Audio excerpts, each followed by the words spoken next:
Hey guys, I had an unexpected trip. I had to go away for a few days. I guess that's why you didn't hear from me. And I got a little gift from my cousin who I'm visiting here. And he has a little coffee farm up in the highlands of Uganda. Yeah. And he told me how, all his employees always walk around with these big machetes and they basically do everything with them. They dig trenches, holes, they cut things, they chop, they have it always at their hand, and they use it for everything.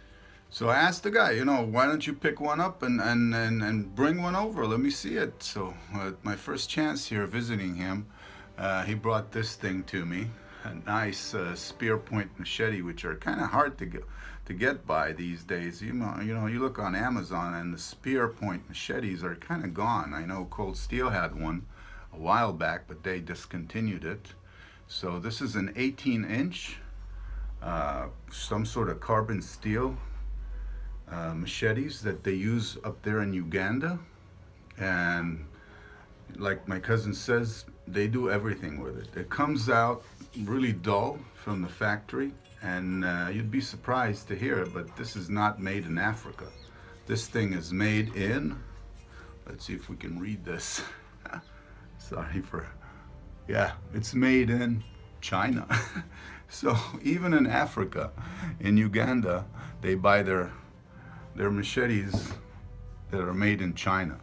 And I'm wondering, what does it say here? Chapa Diamond or something, some sort of company.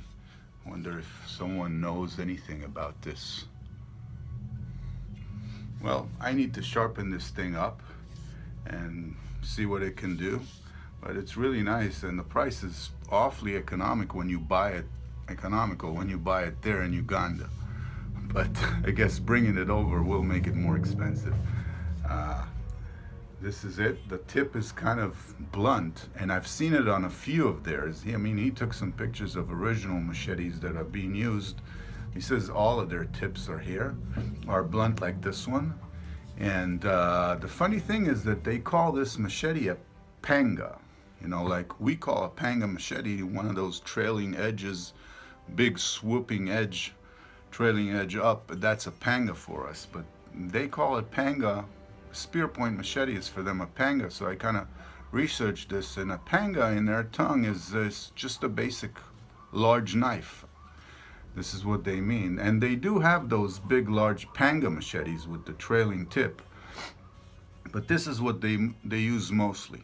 So he picked one up for me, and here it is before you. Chinese made, sold in Uganda, and yours truly got one of them. This is it for now. Thanks for watching. Bye-bye.